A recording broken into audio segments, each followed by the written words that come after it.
तो हेलो दोस्तों, good morning. कैसे हैं आप सभी? आई होप कि दोस्तों सभी अच्छे होंगे और अच्छे से पढ़ाई कर रहे होंगे। तो दोस्तों हमारी जो सीरीज चल रही थी लेबर लॉ, जो 4th सेमेस्टर का सेकंड पेपर है, वो ऑलमोस्ट तो सारी प्लेलिस्ट हमारी समाप्त हो चुकी है, ठीक है। लेकिन हमें कुछ लग रहा था कि इसमें हमें कुछ तड़का लगाना है। जैसे होता है ना कि दाल तो बन गई और उसमें तड़का लगाना बाकी था, तो बस वो तड़के वाली वीडियो है ये। इस वीडियो को हम कह सकते हैं दोस्तों कि ये है मास्टर वीडियो आपके एग्जाम के लिए, ठीक है। ये अकेली वीडियो इतना दमखम रखती है कि अगर आपने इस पूरी वीडियो को अच्छे से कर दिया तो अकेली वीडियो आपको पास करा सकते हैं, इस बात का हम दावा करते हैं, ठीक है। तो चलिए ज़्यादा समय ना लेते हुए स्टार्ट करते हैं आज की इस वीडियो को। देखिए दोस्तों, हमारी ये जो मास्टर वीडियो बनने वाली है, ठीक है, इसको हम स्टार्ट करते हैं। बहुत ही ध्यान से आपको देखना है। चलिए स्टार्ट करते हैं। देखिए वीडियो है का नाम है औद्योगिक विवाद अधिनियम 1947, इंडस्ट्रियल डिस्प्यूट एक्ट 1947। देखिए अब हम क्या करते हैं, जादू। चलिए नोटबुक और पेन लेकर हो जाइए रेडी। देखिए औद्योगिक विवाद अधिनियम संपूर्ण भारत में 1 अप्रैल 1947 से लागू हुआ। यह नियम सामाजिक सुरक्षा व न्याय के सिद्धांत पर औद्योगिक विवादों को निपटान करने के उद्देश्य से बनाया गया था। ध्यान रखना 1 अप्रैल 1947 को लागू हुआ था। दोस्तों अगर इस जो औद्योगिक विवाद अधिनियम से रिलेटेड क्वेश्चन आएगा उसमें आपने ये ऊपर वाली दोनों लाइन डाल दी ना, तो समझ लिए आपके कम से कम अगर लॉन्ग क्वेश्चन है तो उसमें 4 नंबर तो ऐसे ही बढ़ा देगा, वो खुश हो जाएगा यार, वाकई में बंदे ने पढ़ाई की है कहीं से, ठीक है। चलिए अब है इसकी महत्वपूर्ण परिभाषाएं। देखिए औद्योगिक विवाद से नियोजकों के बीच या नियोजकों और कर्मचारियों के बीच तथा कर्मचारियों एवं कर्मचारियों के बीच कोई ऐसा विवाद या मतभेद अभिप्रेत है जो किसी व्यक्ति के नियोजन या अनियोजन या नियोजन के निबंधनों या श्रम शर्तों से संबंधित है। इट मीन्स कि देखिए मालिक और मालिकों के बीच, मालिक और नौकर के बीच, नौकर और नौकरों के बीच, ठीक है, और नौकर और कर्मचारियों के बीच किसी भी तरह का कोई भी विवाद होता है, ठीक है। मैनेजमेंट का जो मैनेजमेंट होता है उसके कर्मगारों के बीच में कोई भी किसी भी उसमें जो कर्मचारी होते हैं, ठीक है। देखिए सबसे बड़ा सिद्धांत तो यह है कि हम सभी एक कर्मचारी हैं, ठीक है दोस्तों, हम सभी एक कर्मचारी हैं। कहीं ना कहीं किसी न किसी रोल में हम एक कर्मचारी हैं, ठीक है।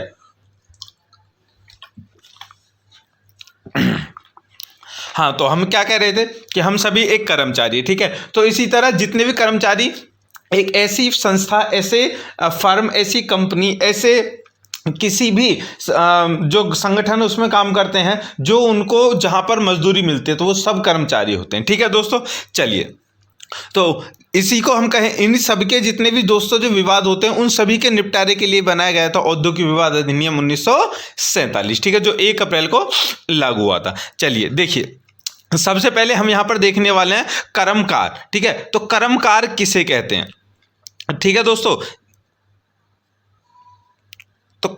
तो कर्मकार किसे कहते हैं? देखिए कर्मकार को इंग्लिश में बोलते हैं वर्कमैन। देखिए कर्मकार से ऐसा कोई व्यक्ति प्रशिक्षु समेत अभिप्रेत है जो कि किसी उद्योग में कोई कौशलपूर्ण या कौशल रहित शारीरिक पर्यवेक्षणीय प्राविधिक या लिपिक संबंधी कार्य अवक्रिय या पुरस्कार हायर एंड रिवार्ड पर करने के लिए नियोजित किए जाते हैं। इट मीन सीधा मतलब ये है कोई किसी भी पोस्ट पर हो भैया, और जो अपने काम के पैसे ले रहा है, ठीक है, अपने काम की फीस ले रहा है, मजदूरी ले रहा है, वो कर्मकार है, ठीक है दोस्तों। चाहे नियोजन की शर्तें अभिव्यक्त या परिलक्षित हों, मतलब कि उसके समझ में आए या ना आए, उसके लिए हो या ना हो, और इस अधिनियम के अधीन औद्योगिक विवाद के संबंध में किसी कार्यवाही के लिए ऐसा कोई व्यक्ति इसके अंतर्गत आता है जो ऐसे विवादों के संबंध में या ऐसे विवाद के परिणाम स्वरूप प्रदुचित किया गया है। मतलब कोई भी ऐसा व्यक्ति जिसको मजदूरी पर रखा गया है और उसको भगा दिया जाता है, जबरन छुट्टी हमने बताया ना, उसको भगा दिया जाता है, कुछ भी कंडीशन होती है उसके साथ में, उसे लगता है कि मेरे साथ में ये सही नहीं हुआ, तो उसी के लिए है ये अधिनियम, ठीक है। चलिए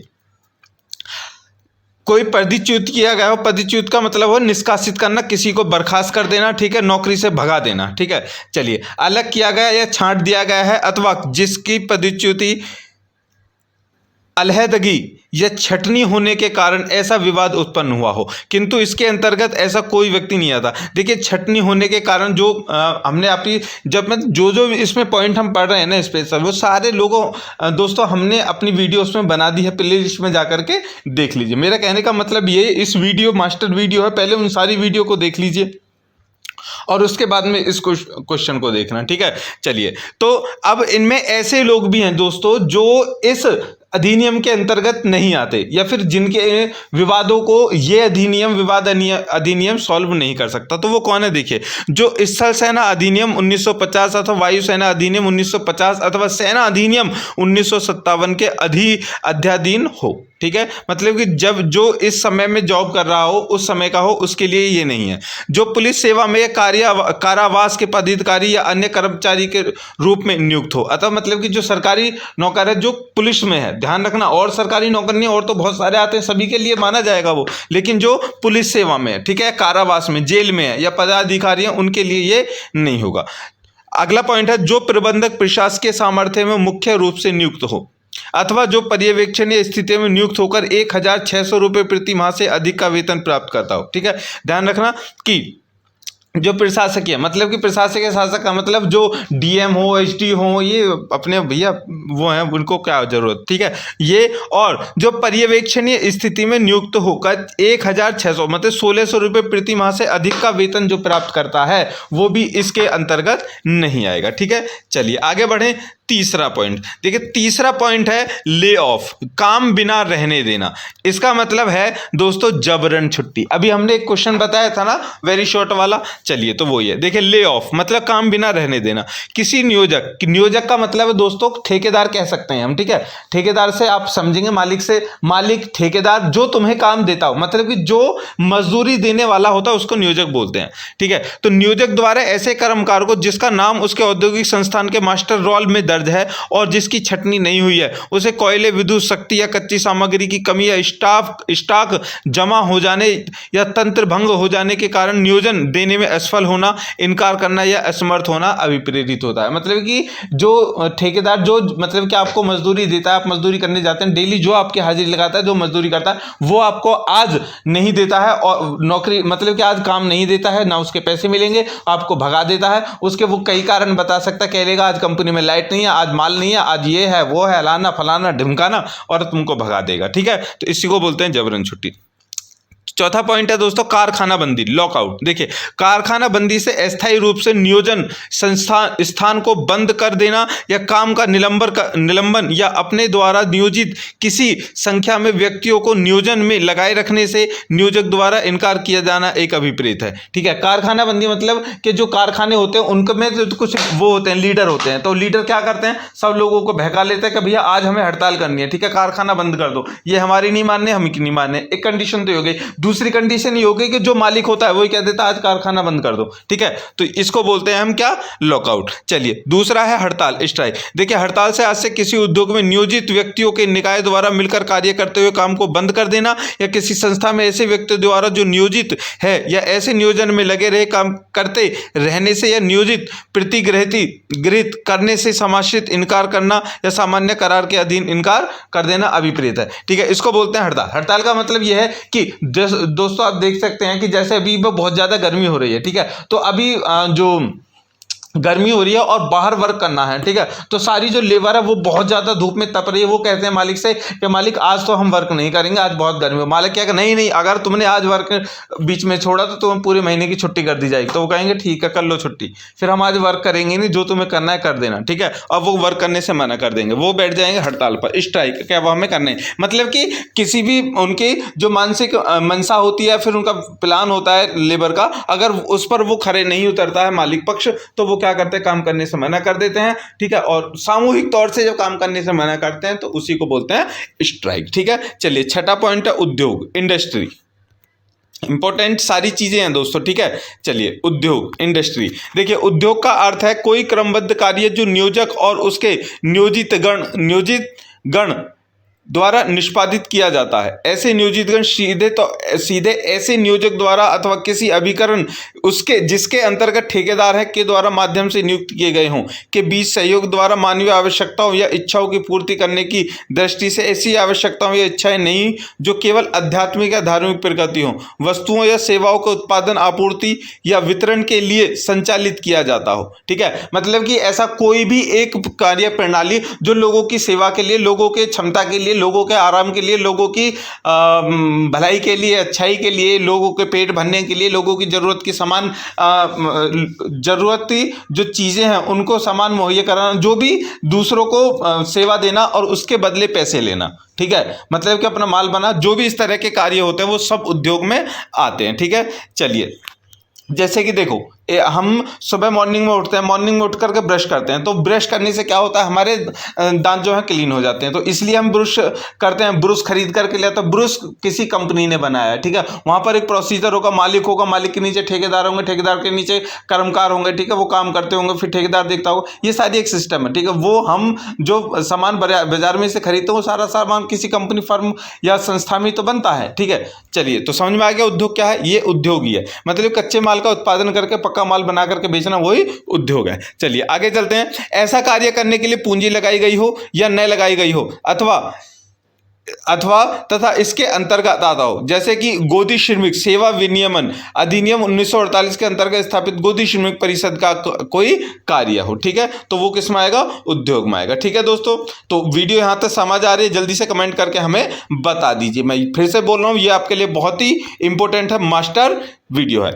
चलिए, उद्योग को देख रहे थे, इंडस्ट्री को। 6 पॉइंट देखिए, किसी व्यवस्थापन द्वारा विक्रय या व्यापार या दोनों के परिवर्तन से संबंधित कोई कार्य किंतु इसके अंतर्गत नहीं आता है, मतलब कि इसके अंतर्गत कौन कौन से कार्य हैं जो उद्योग में नहीं आते हैं, वो यहाँ पर हम बता रहे हैं। कौन सा नंबर 1, कोई कृषि कार्य सिवाय जहाँ ऐसे कृषि कार्य किसी अन्य कार्य के समन्वय के रूप से चलाया जाता हो, ऐसा कार्य होते हुए भी जो इस खंड के पूर्व उपबंधों पर निर्देशित हो, और ऐसे अन्य प्रचलित कार्य, मतलब कि कोई भी एक छोटा मोटा कृषि का काम जो किसान है वो अपने पेट भरने के लिए, मतलब कि उनके पास में 2 बीघा जमीन है, उसमें अनाज उगाते हैं, वो पूरा अपने घर पे ही खा जाते हैं, उसको किसी को बेचते नहीं है, तो वो उद्योग में नहीं आएगा। समझ में आएगा।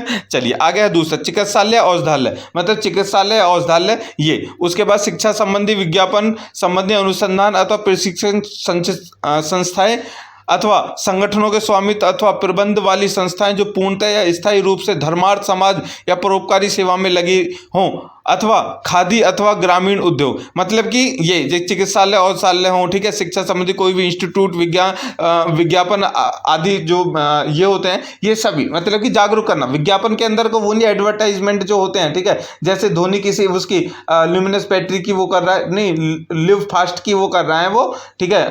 देखिए मैं किसी का वो नहीं कर रहा हूँ, मैं एक एग्जाम्पल दे रहा हूँ। धोनी लिव फास्ट एक इन्वर्टर है, उसके वो कर रहे हैं, फास्ट है तो भैया वो जो कर रहे हैं वो उसका मतलब उद्योग, वो पैसा ले रहे हैं। लेकिन अगर हम कहें कि हर 5 जून को सभी के सभी को ये प्रण लेना है, ठीक है, पर्यावरण को बचाना है, इसलिए 100 पेड़ सभी को लगाना है, तो हम ये एडवर्टाइजमेंट ही कर रहे हैं, लेकिन इसका मतलब क्या है, ये उद्योग नहीं है, ठीक है। समझ में आ गया दोनों चीजों में, ओके। आगे चलते हैं। आगे इसमें यह बताया गया था कि कोई भी स्थायी रूप से धर्मार्थ, मतलब कोई मंदिर है, ठीक है, मस्जिद है, गिरजाघर है, चर्च है और गुरुद्वारा है, कहीं पर भी ये भंडारे वगैरह ये सब सारी चीजें अरेंज होती हैं, इनको हम नहीं कहेंगे क्या, उद्योग, ठीक है। चलिए आगे है खादी अथवा ग्रामीण उद्योग, मतलब खादी अथवा उद्योग मतलब कि जो गांव में लोग बुनकर होते हैं, ठीक है, वो अपने रोजी रोटी को पालने के लिए वो बुनाई करते हैं, या फिर अपने खुद के कपड़े पहनने के लिए वो बुनाई करते हैं, तो वो क्या होगा, वो उद्योग में नहीं आएगा। आगे सरकार का कोई कार्य जो सरकार के संपूर्ण कार्यों से संबंधित हो, अथवा कोई घरेलू सेवा, अथवा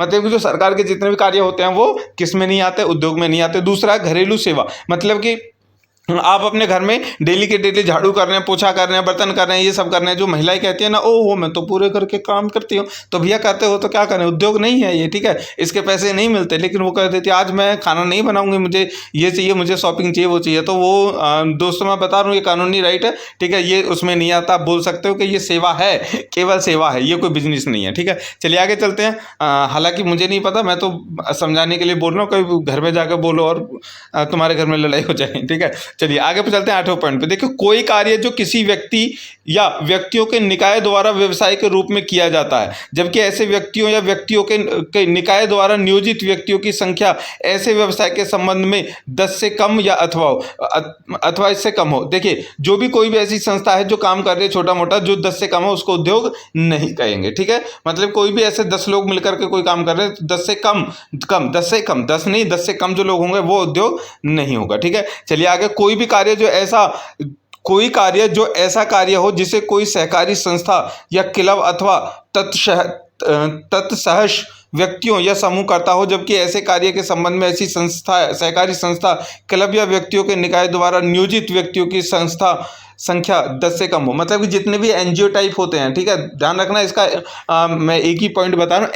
एनजीओ होते हैं ना दोस्तों, ठीक है, जो लोगों की सेवा करते हैं, ठीक है, वो जो होते हैं वो इसी तरह के होते हैं, उनको हम उद्योग नहीं कह सकते, ठीक है। चलिए, 7वां पॉइंट है दोस्तों छटनी। वैसे तो हमने छटनी को बता दिया है, लेकिन शॉर्ट टाइम में जान लेते हैं, अच्छा रहेगा, रिवीजन टाइप समझ लीजिए। देखिए, छटनी से नियोजक द्वारा कर्मकार की सेवा का ऐसा पर्यवसान अभिप्रेत है जो अनुशासन संबंधी कार्यवाही के रूप में दिए गए दंड से भिन्न किसी अन्य कारण से किया गया है, किंतु इसके अंतर्गत कुछ सम्मिलित नहीं है। मतलब कि कोई भी कर्मकार को कोई नियोजक, मतलब कि जो जैसे जो जिसको नियोजक का तो मैंने बता दिया, मैं क्यों बार बार बता रहा हूँ, फिर भी एक बार बता देता हूँ। जो हमें मजदूरी देता है, ठीक है, वही होता है हमारा, जो हमें काम पर लगाता है और काम के बदले हमें मजदूरी देता है, वही नियोजक होता है। तो वो हमें काम पर ना लगाए, ठीक है, और हमें वो कह देते 10 लोग हम डेली के डेली काम पर जाते हैं, 200 कहते भाई तुम यहीं पर रहो, आज केवल 8 को ही मैं लेके जाऊंगा, तो उसको कहेंगे छटनी को, 2 को छोड़ दिया। अब उसके पीछे का क्या रीजन है? हो सकता है कि हम दोनों आपस में बातें कर रहे हो, हम दोनों काम कम करते हो, ठीक है, कोई भी कंडीशन हो सकती है, लेकिन इसको छटनी कहेंगे।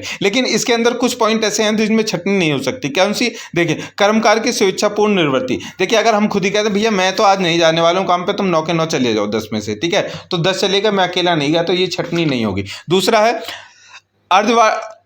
अधिवार्षिकीय आयु का हो जाने पर कर्मकार के उस दिशा में निर्वृत्त जिसमें नियोजक और कर्मकार के बीच हुई किसी नियोजन संविदा में उस निमित्त कोई अनुबंध अंत्यविष्टि हो। अरे मतलब कि दोस्तों ये जो होते हैं ना, रिटायर जो होते हैं, ठीक है, रिटायरमेंट जो होती है, तो रिटायरमेंट भी ऐसे ही तरह होती है। मतलब कि संस्था में बहुत सारे लोग कर रहे हैं, किसी एक की रिटायरमेंट देते हैं, क्योंकि उसकी भैया पूरी हो जाती है ना, जो सर्विस है पूरी हो जाती है, इसलिए। तो वही पॉइंट है। आगे ख चलिए, देखिए, नियोजक और कर्मकार के बीच हुई नियोजन संविदा के समाप्त हो जाने पर उसका नवीनीकरण न किए जाने पर नियोजन संविदा में उस निर्मित अंत्यविष्ट किसी अनुबंध अधीन ऐसी संविदा का पर्यवसान किए जाने के फलस्वरूप किसी कर्मकार की सेवा का पर्यवसान या इस आधार पर कर्मकार की सेवा का टर्मिनेशन की उसका स्वास्थ्य बराबर खराब रहा, ठीक है। कोई भी कंडीशन पे जो नियोजन जो है, जो नियोक्ता है, उसका कोई भी रोल ना हो, तुम्हारी ही मर्जी हो, तुम्हारा ही काम हो। जैसे तुमने कहा कि मुझे 2 साल काम करना है, 2 साल काम करते तुम्हारी समय हो गया तो तुमको बोल दिया, उसके बाद ऐसा हो सकता है बीच बीच में आपका बहुत ही ज़्यादा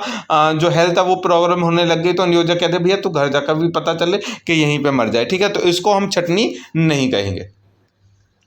चलिए आगे चलते हैं। आगे है दोस्तों मजदूरी। अब मजदूरी बहुत कर रहे थे ना, चलिए पता चल जाएगा मजदूरी किसे कहते हैं। देखिए, मजदूरी को इंग्लिश में बोलते हैं वेजेस। देखिए, काम की शर्तों को पूरा करने पर काम के बदले में दी जाने वाली वह राशि, मतलब पैसा, धन, जो मुद्रा में भुगतान की जाए, जिसमें सभी प्रकार के भत्ते, मकान किराए, राशि पानी, बिजली, चिकित्सा व यात्रा कंसेशन शामिल हैं। परंतु मजदूरी में बोनस, भविष्य निधि या पेंशन में नियोजक द्वारा दिया गया अंशदान या उपादान शामिल नहीं है, ठीक है। मतलब कि जो भी हम काम कर रहे हैं उस काम के बदले में जो भी हमें मिलता है कि तुमने भाई ये काम किया, लो इस काम के बदले ये, तो वो सारा का सारा क्या होगा? मजदूरी होगा। लेकिन अगर हमें कोई टिप देता है, कोई जैसे होटलों में चलती है ना, जैसे होटलों में आप गए अपनी गर्लफ्रेंड के साथ में बैठे, चाय वाय खाना वाना खाया मस्त से, और तुमने इंप्रेशन झाड़ने के लिए लो, ठीक है, टिप दे दी, लो भी 100 रुपये ये लो टिप तुम्हारी, तो उसको हम मजदूरी नहीं कहेंगे, ठीक है। या फिर कोई भी आप कहीं पर वर्क करो, बहुत अच्छा वर्क आपने किया और आपको उसमें इनाम मिला, ठीक है। जैसे कि होता है ना बहुत सी कंपनियों में कि 30 दिन कंटिन्यू ड्यूटी करने के बाद में आपको 500 रुपये, 1000 रुपये अवार्ड के तौर पर दिया जाता है, तो वो क्या होगा? वो आपकी मजदूरी नहीं है। और एक भविष्य निधि होता है, PF होता है, ठीक है, EPF होता है, एम्प्लॉयमेंट प्रोविजनल फंड, इसके ऊपर ऑलरेडी हमने वीडियो बना दिया, वो भी किस में आएगा? वो भी नहीं आएगा मजदूरी में। और जो पेंशन होती है वो भी नहीं आएगी, ठीक है। चलिए आगे चलते हैं। औद्योगिक विवाद अधिनियम के अधीन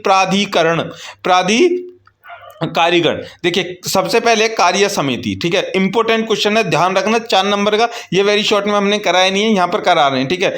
वर्क्स कमिटी। देखिए, ऐसे किसी औद्योगिक संस्थापन की अवस्था में जिसमें 100 या उससे अधिक कर्मकार नियोजित हैं या पिछले 12 मास से किसी दिन नियोजित रहे हैं। इट मीन्स कि कोई भी एक ऐसी संस्था जिसमें 100 से अधिक उसमें कर्मकार, मतलब कि मजदूर हैं, और जो 12 महीने से, पिछली 1 साल से काम कर रहे हैं, तो समुचित सरकार नियोजक से साधारण विशेष आदेश द्वारा यह अपेक्षा कर सकेगी कि यह नियोजक के और उस संस्थान में लगे हुए कर्मकारों के प्रतिनिधियों की एक कार्य समिति विहित रीति में इस प्रकार गठित करें कि सीमित वो समिति के कर्मकारों के प्रतिनिधियों की संख्या नियोजक के प्रतिनिधियों की संख्या से कम न हो। कार्य समिति का यह कर्तव्य होगा कि वह नियोजकों के बीच सौहार्द और अच्छे संबंध बनाने के उपाय करें। ठीक है दोस्तों, देखिए जो भी, जैसे कि किसी भी कंपनी में बहुत सारे लोग वर्क करते हैं, ठीक है, तो उनके कुछ नेता चुन लिए जाते हैं, कब मतलब कि उनका कोई हेड चुन लिया जाता है। कभी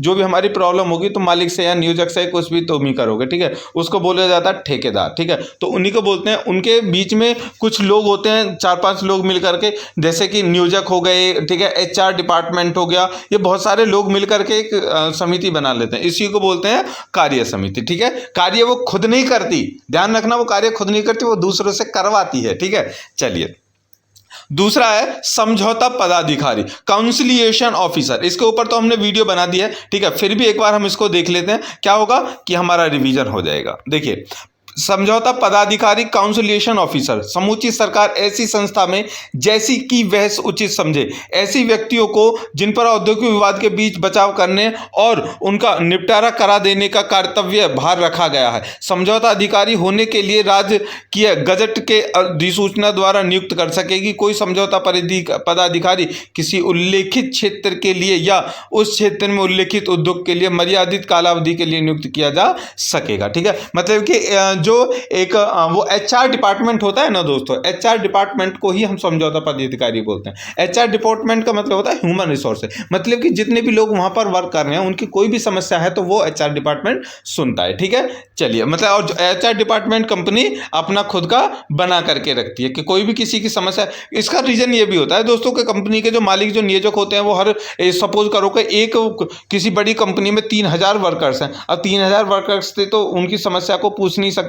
ठीक है, वो मोदी तो है नहीं कि मन की बात कह देगी, तो नहीं समझ सकते ना, इसलिए वो HR को करते हैं, मतलब कि काउंसिलिएशन ऑफिसर नियुक्त करते हैं। ठीक है दोस्तों, चलिए अगला पॉइंट है हमारा समझौता बोर्ड, काउंसिलिएशन बोर्ड। अभी तो ऑफिसर सुना था, बोर्ड। देखिए, समुचित सरकार जब भी अवसर पैदा हो, समुचित सरकार जब भी अवसर पैदा हो औद्योगिक विवाद का निपटारा कराने के लिए समझौता बोर्ड राज्य के गजट में अधिसूचना द्वारा गठित कर सकेगी। बोर्ड के अंतर्गत सभापति और 2 या 4 अन्य सदस्यों से, जैसा कि समुचित सरकार उचित समझे, गठित करेगी। सभापति स्वतंत्र होगा।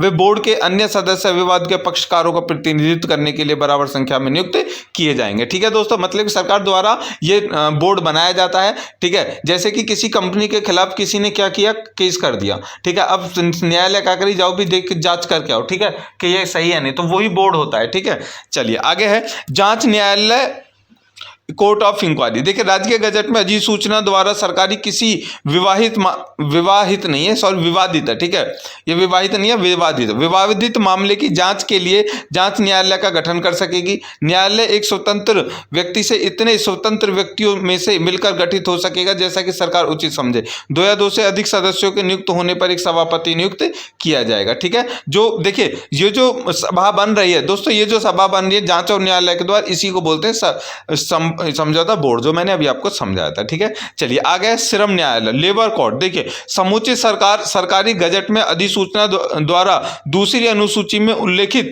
किसी विषय से संबंधित औद्योगिक विवादों के न्याय निर्णय करने के लिए तथा ऐसे कर्तव्यों का पालन करने के लिए जो कि उनको अधिनियम के अधीन सौंपे जाए, या एक या अधिक श्रम न्यायालय का गठन कर सकेगी जो कि औद्योगिक विवादों का अधिनिर्णय होने के लिए स्वतंत्र होगा। ठीक है, जैसे कि आमतौर पर जो न्यायालय होते हैं, ठीक है, डिस्ट्रिक्ट न्यायालय होते हैं, इस तरह जितने भी न्यायालय में, तो इस तरह से एक न्यायालय होती है, वो कोर्ट, वो जो सरकार है वो उनके लिए अलग से एक न्यायालय बनाते हैं जिसको हम बोलते हैं लेबर कोर्ट, क्योंकि उसमें यही वाले सारे केस सुने जाते हैं। ठीक है, चलिए जैसा कि अब इसमें क्या क्या सुनेंगे, वो क्या क्या करेंगे। देखिए, नियोक्ता द्वारा पारित आदेश की वैधानिकता, किसी स्टैंडिंग आदेश की व्याख्या, कर्मकार की बेदखली अथवा छटनी संबंधी आदेश की न्यायिक वैधता, किसी भी पारस्परिक सुविधा पर रोक के आदेश के संदर्भ में हड़ताल तथा तालाबंदी की वैधता, अनुसूची में दर्शाए गए किसी भी मामले के संवर्ग में। ठीक है, इन सभी के बारे में कौन करेगा, कोर्ट और न्यायालय जो है, ठीक है, लेबर कोर्ट जो है वो सुनेगा।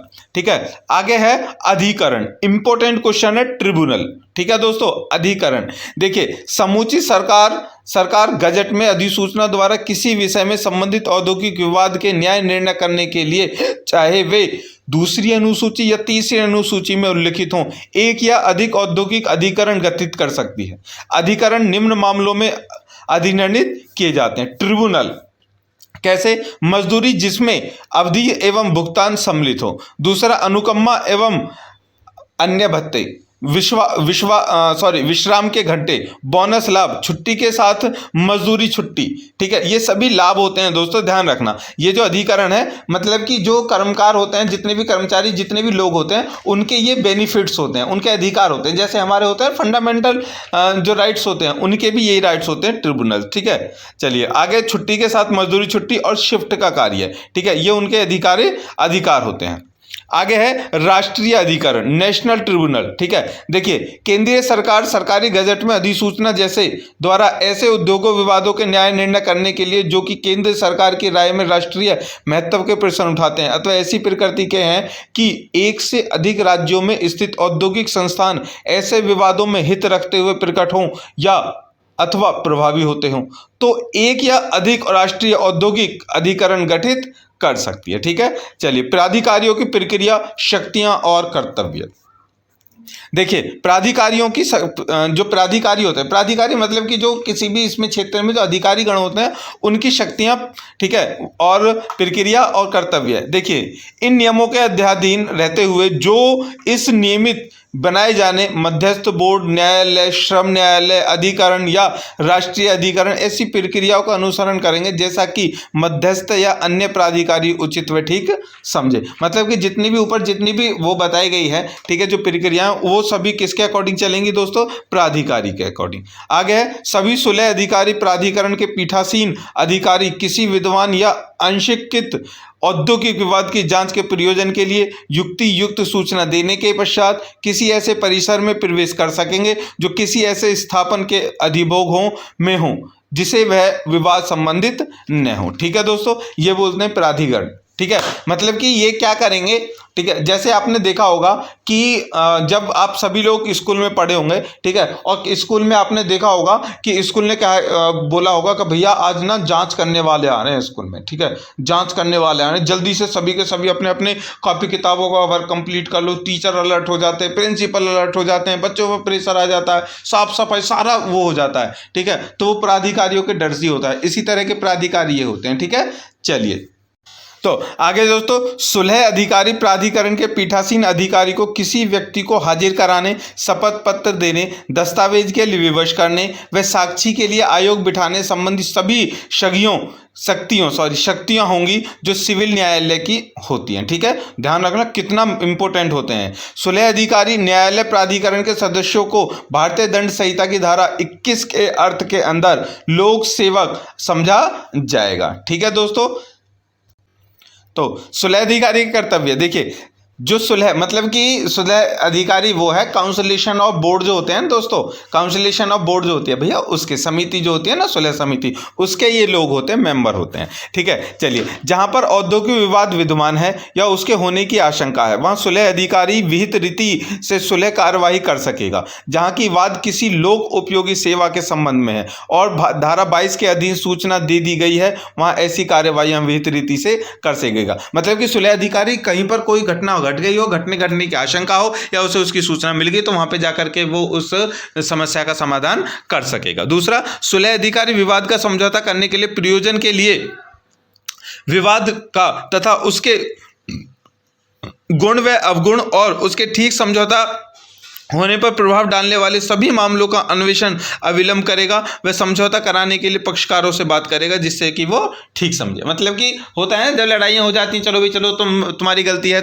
चलो दोनों की गलती है, छोड़ो, ये करो वो करो, तो इसी तरह से ये होता है। ठीक है, मध्यस्थ जो ऑफिसर होता है, मीडिएटेड ऑफिसर भी बोलते हैं इसको।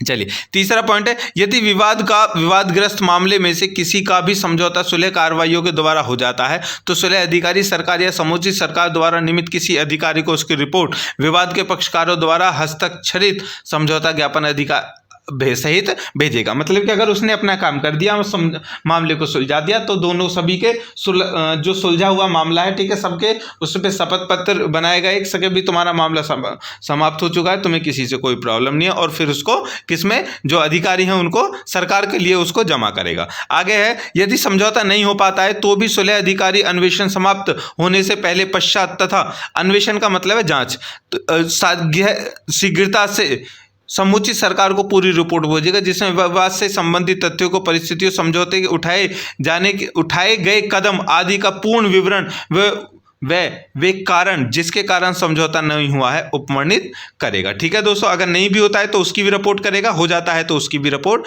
करेगा। आखिर 5वां पॉइंट है, इस धारा के अधीन रिपोर्ट सुलह कार्यवाही प्रारंभ होने के 14 दिन के भीतर या ऐसी अल्पकाला अवधि के भीतर जैसी समुचित सरकार का द्वारा नियत की जाए भेजी जाएगी। मतलब कि उसने समस्या का समाधान करवा दिया है, मध्यस्थता करवा दिया, सुलह करवा दिया तो भी भेजेगा, नहीं करवा दी तो भी भेजेगा। और भेजेगा कितने दिन के अंदर? केवल और केवल 14 दिन के, 2 सप्ताह के भीतर। ठीक है, चलिए अब चलते हैं, देखते हैं बोर्ड की ड्यूटी। बोर्ड तो पढ़ लिया था ना आपने, बोर्ड की ड्यूटीज क्या होती हैं। देखिए, जहां की कोई विवाद या इस अधिनियम के अधीन बोर्ड को निर्देशित किया गया है, वहां बोर्ड का यह कर्तव्य होगा कि वह उसका समझौता कराने का प्रयास करे और बोर्ड इस प्रयोजन के लिए विवाद समझौता होने पर प्रभाव डालने वाले सभी मामलों का अन्वेषण, जांच अविलंब, ठीक है, जल्द से जल्द, ऐसी रीति से जैसा कि वह उचित समझे करेगा। ठीक है, चलिए, मतलब कि ये भी सुलह जो अधिकारी होते हैं ये बोर्ड के ही तो होते हैं। चलिए, यदि विवाद का या विवादाग्रस्त मामलों में किसी का भी समझौता सुलह कार्यवाही के अनुक्रम में हो जाता है तो उसकी रिपोर्ट विवाद के पक्षकारों द्वारा हस्ताक्षरित समझौता ज्ञापन सहित भेजेगा 2 माह में या समुचित सरकार द्वारा निश्चित समय के अनुसार। मतलब सरकार वहां के जितना समय मांगती है उसके अनुसार, या फिर 2 महीने के अंदर अंदर वो उसकी रिपोर्ट देगा। ठीक है, रिपोर्ट प्राप्त करने के पश्चात समुचित सरकार मामले को किसी न्यायालय प्राधिकरण को नहीं भेजेगी, वह संबंधित पक्षकारों को निर्णय से अवगत कराया जाएगा। ठीक है दोस्तों, चलिए अब चलते हैं, यहां पर है लास्ट पॉइंट कि न्यायालय के कर्तव्य। देखिए दोस्तों, न्यायालय के कर्तव्य, ड्यूटीज ऑफ कोर्ट। कोर्ट क्या करेगी? देखिए, न्यायालय अपने निर्देशित मामलों की जांच करेगा, वह उन पर अपनी रिपोर्ट समुचित सरकार को जांच प्रारंभ होने के 6 माह की अवधि के भीतर दे देगा। श्रम न्यायालय अधिकरणों और न्यायालय अधिकरणों के कर्तव्य। देखिए, जहां कोई औद्योगिक विवाद श्रम न्यायालय अधिकरण या राष्ट्रीय अधिकरण को निर्णय के लिए निर्देशित किया जाता है तो वह अपनी कार्यवाही शीघ्र व निर्देशित कालावधि में पूरा करेंगे, वह रिपोर्ट समुचित सरकार को निवेदित करेंगे। ठीक है दोस्तों, रिपोर्टों और अधिनिर्णयों का प्रकाशन। देखिए, समुचित सरकार द्वारा किसी बोर्ड, न्यायालय या अधिकरण की रिपोर्ट प्राप्त होने के 30 दिन के अंदर प्रकाशित की जानी चाहिए। मतलब कि जो भी फैसला है, जो भी कंडीशन चल रही है, लड़ाई चल रही है, विवाद चल रहा है, किस बात के ऊपर चल रहा है, उसको प्रकाशित का मतलब क्या होता है दोस्तों? उसको वायरल करना होगा, न्यूज़पेपर में, न्यूज़ में, मीडिया में सबको बताना होगा। ठीक है दोस्तों।